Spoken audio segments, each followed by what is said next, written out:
politologue spécialiste des pays du Golfe, Georges Malbruno, grand reporter au Figaro. Amir Alfarj, journaliste irakien, porte-parole du mouvement de la citoyenneté irakienne, et Khatar Abou Diab, politologue, enseignant à Paris Sud. Puisque je disais un mot de la Syrie. C'est quand même le sujet principal de ce sommet arabe, le sujet sur lequel les Arabes avaient la main pendant un moment. Et en fait, Georges Malbruno, ils n'en ont rien fait. C'est-à-dire qu'ils ont montré totalement leur impuissance. Oui, enfin, ils n'ont rien fait, c'est un petit peu exagéré. Enfin, ils ont montré leur impuissance, disons. Ils ont essayé de... Ils ont envoyé une mission d'observateurs à Damas qui a été... ça a été un fiasco, quand même. Qui a été un fiasco, oui, qui a été un fiasco. Mais la diplomatie arabe, comme la diplomatie, je dirais, internationale, doit faire un constat d'échec. Et aujourd'hui, eh bien, on se retrouve avec Kofi Annan, justement, qui est envoyé pour essayer de rassembler un petit peu les morceaux. Alors, le plan, on en parlera, de Kofi Annan est un plan certainement insuffisant, mais c'est la seule option qui est sur la table, parce que de toute façon, on est face à une situation où militairement, Bachar al-Assad a remporté la victoire, politiquement c'est l'impasse, il n'arrivera pas à faire taire les opposants, mais les opposants n'arriveront pas à le renverser. Donc, il faut bien trouver une solution. La militarisation est un échec. Et donc, je pense que ce plan de Kofi Annan, il faut essayer de le mettre en application. Et pour cela, évidemment, ça demande beaucoup d'efforts de la part de l'opposition et du régime syrien, qui, même s'il a dit qu'il l'acceptait, je crois qu'il faut être très prudent, puisqu'on est habitué aux tergiversations de Bachar el-Assad. Ils l'ont accepté, mais Karim Sader, c'est un plan qui est très modeste, au fond, qui n'est pas très loin des positions russe, en gros, qui appelle tout le monde à un dialogue et qui renvoie un peu tout le monde dos à dos. Pour revenir justement à l'affaire du sommet donc de la Ligue arabe à Bagdad, c'est justement l'opportunité que va saisir l'Irak, c'est-à-dire un essoufflement de la campagne qatari et de la communauté internationale. D'ailleurs, il faut souligner, aujourd'hui, Barack Obama aux États-Unis, Nicolas Sarkozy en France, etc., sont tous pris dans les échéances électorales. Donc personne n'a envie... Les États-Unis qui disent que c'est un pas en avant, quand même, l'acceptation. Oui, bien sûr qu'ils vont dire ça, mais voilà. C'est certain que personne ne veut d'une escalade des violences, personne ne veut aller s'impliquer dans un guêpier syrien. C'est quand même un pays beaucoup plus complexe que le cas libyen, par exemple. Et donc, l'Irak va saisir cette opportunité justement pour jouer un rôle de modérateur, c'est-à-dire ni prendre parti pour Assad totalement et ne pas se mettre à ce moment-là à dos les pays du Golfe sunnite, et en même temps essayer de sauver ce qui reste du croissant chiite, le préserver. Et là, il pourrait, à minima, je dirais, préserver le pouvoir d'Assad et la continuité du croissant chiite, donc, qui s'étend de Téhéran en passant par Bagdad, Damas et Beyrouth, où il y a le Hezbollah. Et au pire des scénarios, accompagner un effritement, donc ou je dirais une partition de la Syrie et la création d'un État alawite, qui est en fait, je pense, le plan B d'Assad, qui pourrait donc à ce moment-là créer une entité alawite et préserver, on va dire, ou sauver la mise du croissant chiite, en gardant quand même un cheval de Troie. C'est l'agenda des Iraniens, ça, c'est non? C'est Khatar Abou Diab. Non, l'agenda des Iraniens, ce serait quand même de maintenir Assad au pouvoir. Vous savez, vraiment, là, on constate 13 mois presque après la contestation, la révolte, la révolution syrienne, une impasse à plusieurs étages. Le premier, c'est à l'intérieur. Nous sommes toujours face à un régime qui a un surplus de force, qu'il a montré sur le terrain, mais qui n'a pas vraiment de perspective politique. Cette constitution, elle a consacré quand même les transferts de pays de la direction du parti unique au chef unique avec tout le pouvoir jusqu'à 2028. Et une opposition syrienne ou des oppositions, un mouvement populaire qui fait beaucoup de sacrifices mais incapable de traduire ces sacrifices en réalisation politique ou en renversement de pouvoir. Et sur le plan régional, on a au sein du monde arabe des clans, quoi qu'il en dise, entre les conseils de coopération du Golfe, comme l'avant-garde de la campagne contre Assad, et d'autres pays qui ne sont pas avec Assad nécessairement, mais qui ne veulent pas faire de plus, comme l'Égypte, l'Algérie, le Soudan, le Liban, l'Irak, etc. Et sur un plan plus global, on a l'influence iranienne qui neutralise l'influence turque. Et sur le plan international, on l'a vu quand même, le double veto russo-chinois paralyse l'effort occidental. Et dans ces cas, donc, il faut initier, comme il l'a dit Georges, il y a une seule option, l'option de ces plans. Mais ces plans, à vrai dire, toujours, il y a les diables dans les détails. Et je pense là, le régime syrien s'est montré capable, avec la mission d'observateurs arabes, de détourner cette mission à son profit. Et cette fois, il tente de dire aujourd'hui que si les bandes armées, selon les qualificatifs officiels syriens, ne se retirent pas de villes, il n'y aura pas un cessez-le-feu. Donc on revient toujours à un point de départ. Le point de départ, je pense que le régime syrien, dans le fond, est incapable de faire la petite ouverture politique, les petits signes. Et en face aussi, les gens qui ont soutenu l'opposition syrienne, à commencer par le Qatar ou les autres, sont aussi incapables de ne pas aller au-delà du plan d'Annan. Et pour cela, donc, entre tous ces acteurs, il y a une impasse et il y a ce que j'appelle maintenant un pourrissement de la situation en Syrie. Un pourrissement qui me rappelle beaucoup de cas similaires au Liban ou ailleurs, en attendant le pire. Alors il y a pourrissement, mais il y a en même temps, on va entendre le ministre des Affaires étrangères irakien, Oshiar Zebari, qui est kurde d'ailleurs aussi, qui, voilà, vous allez voir, on est très très loin de ce qu'on entendait à un moment donné sur le départ de Bachar al-Assad, etc. Il ne s'agit plus du tout de ça. On parle d'un dialogue politique et d'une réconciliation qui reste quand même assez problématique. Et, oui, on l'écoute. Cela fait partie de l'initiative de la Ligue arabe.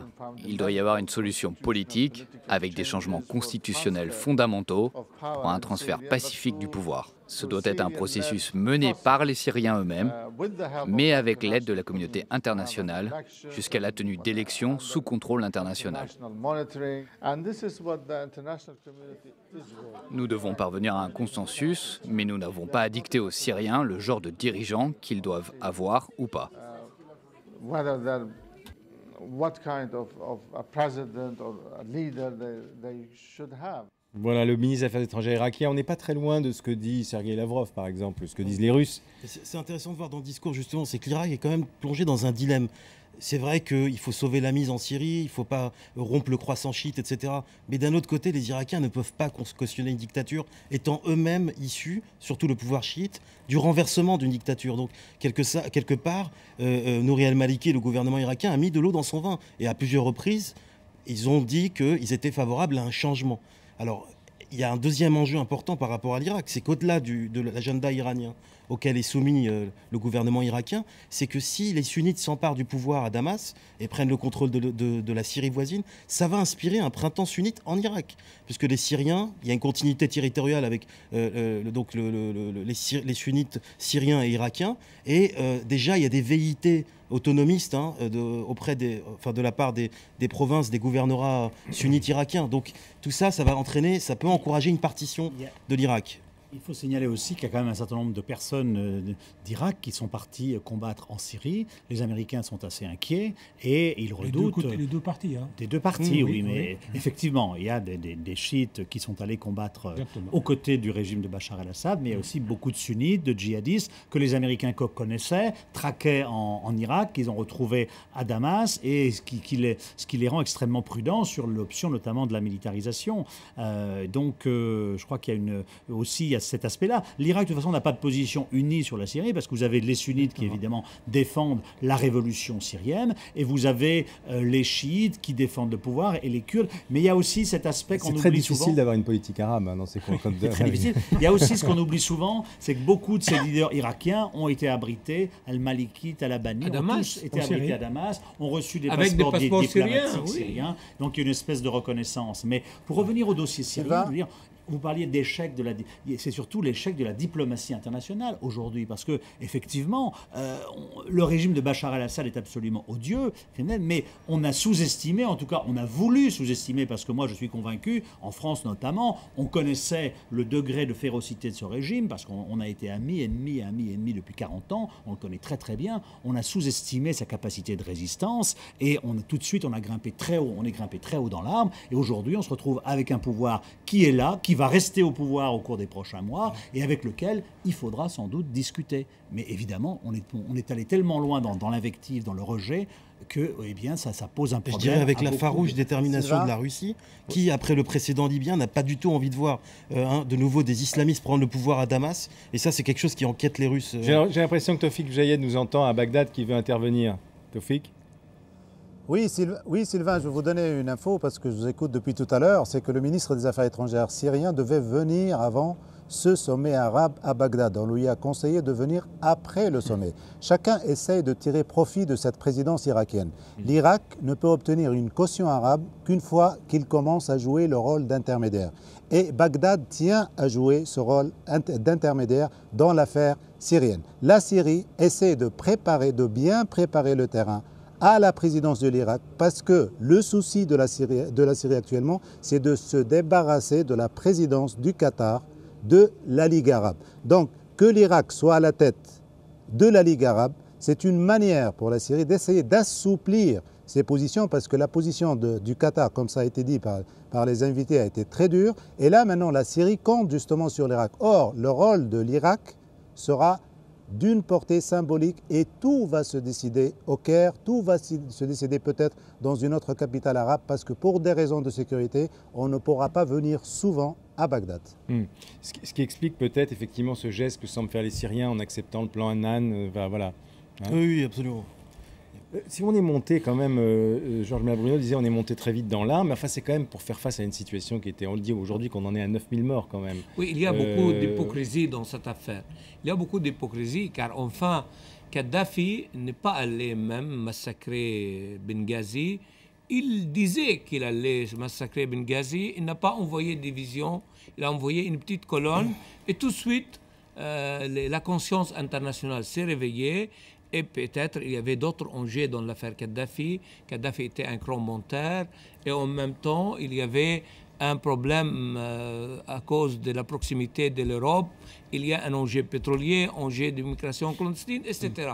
Mais pour Assad, le problème est le suivant. On oublie souvent le facteur israélien. Je pense que le facteur israélien est décisif aussi dans cette affaire, comme le facteur iranien. Je pense. Vous dire que le fait que les Israéliens voulaient garder Assad. Non, c'est pas ça exactement. Je voulais dire la chose suivante.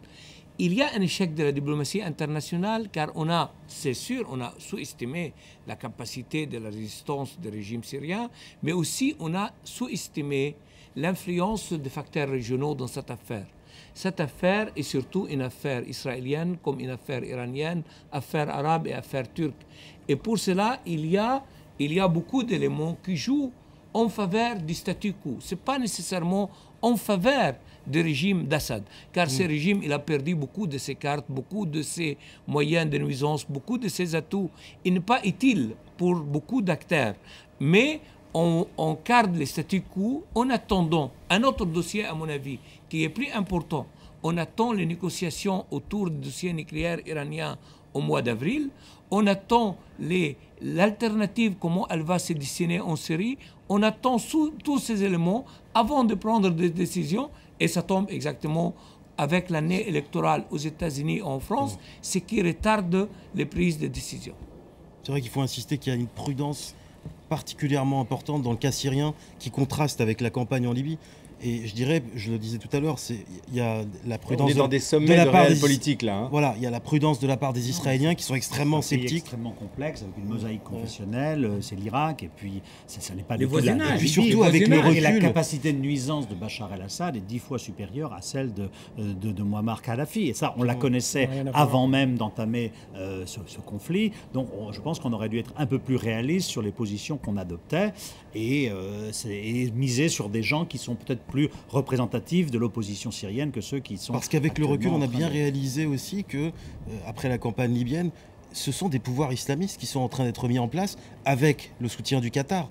Donc là, il y a vraiment une prudence, y compris dans les chancelleries occidentales. Les Français, alliés du Qatar, sont beaucoup plus prudents maintenant vis-à-vis de la démarche d'Al Jazeera, etc., de voir venir au pouvoir des islamistes, et surtout les Russes qui ne veulent pas du tout voir apparaître justement une dynamique islamiste qui pourrait se réveiller dans le Caucase.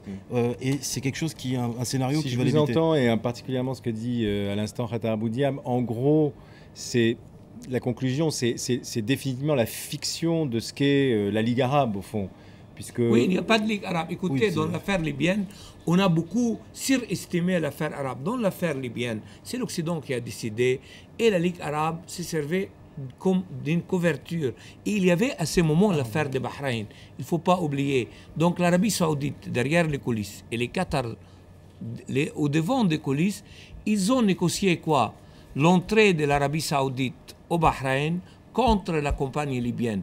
Dans l'affaire syrienne, il n'y avait pas deux enjeux pareils. Il n'y avait pas un possible arrangement de la même façon. Et surtout, comme je dis, il y avait deux facteurs bloquants, les facteurs israéliens et les facteurs iraniens qui n'existaient pas dans les cas libyens. Ça veut dire qu'il va y avoir, on peut voir des alliances à la carte entre certains pays selon les sujets. Oui, et oui, il n'y a pas, jusqu'à maintenant, ce système régional arabe qui s'est effondré exactement avec l'entrée des troupes américaines en Irak en 2003 est toujours mort. Il n'y a pas de système régional arabe. C'est-à-dire on assiste quand même aussi en Syrie à une guerre régionale qui ne dit pas son nom entre effectivement les pays du Golfe sunnites et les pays l'Iran chiite, etc. Et ça c'est quand même un des gros enjeux aussi, cette division extrêmement forte entre les sunnites. Elle n'a jamais semblé aussi forte et aussi déterminante comme grille. Mais Georges, on trouve cette division dans le contenu du sommet de Bagdad. Parce qu'il y a deux puissances qui s'affrontent. Il y a les puissances iraniennes l'Iran et l'Arabie saoudite. Contre le Qatar et l'Arabie saoudite. Et d'ailleurs, je voulais revenir sur ce qu'il a dit mon voisin, sur le rôle de l'Irak pour être, un lien entre l'affaire de la Syrie et le monde arabe dans le Golfe arabe. C'est que l'Irak n'a pas la capacité de faire ce rôle. L'Irak est contesté à l'intérieur de l'Irak. D'autant plus qu'il faudrait qu'elle balaye un peu devant sa porte, parce qu'elle n'arrive pas à faire chez elle la démonstration qu'on peut s'entendre entre sunnites et chiites. Il n'est pas qualifié. Et tout à fait. Et une chose aussi très importante, que je dois le souligner, c'est que l'Irak, le régime communautariste de l'Irak, a senti que le vent tournait contre lui. Donc l'Iran est en train d'affaiblir avec les sanctions occidentales. Le système iranien est contesté par le peuple iranien. La chute de l'Iran va forcément faire un changement en Irak. Donc le régime irakien a senti qu'il y a un danger qui s'approche. Il y a la Syrie, il y a l'Iran. Donc il a essayé de s'approcher avec les pays arabes. Il a commencé avec l'Arabie saoudite. Son voyage au Koweït récemment a été un signal important que le régime irakien a commencé de penser à sa fin. Merci beaucoup, ce sera le mot de la fin. Je suis désolé, on arrive au terme de ce débat. Merci de l'avoir suivi et d'être fidèle à France 24. Restez avec nous, bien sûr.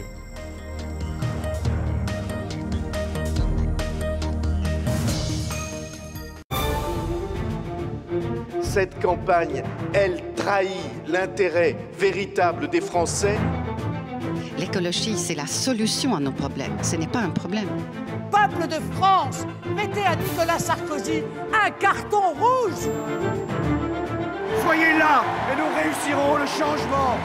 Le changement, j'y suis prêt. Nous sommes nombreux à être ceux qui résistent, ceux qui résistent, ceux qui résistent. Aidez-moi à rassembler le peuple de France. Vous êtes le peuple de France.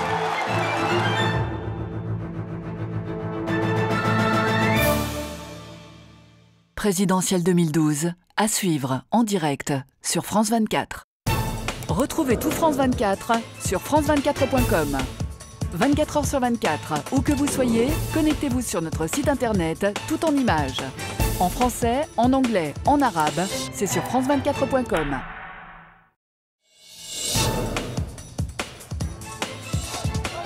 Fin 2011, plus de 1000 prisonniers palestiniens sont libérés en échange d'un seul soldat israélien, Gilad Shalit. Beaucoup rentrent chez eux à Gaza, des centaines d'autres y sont expulsés alors qu'ils n'y ont jamais vécu. Aujourd'hui, que sont-ils devenus? Après des années d'enfermement, ont-ils choisi de mener une vie paisible ou reprendront-ils bientôt les armes? Quelques semaines après leur retour, France 24 a retrouvé 3 d'entre eux. Reporter, jeudi à 21h45, heure de Paris, sur France 24.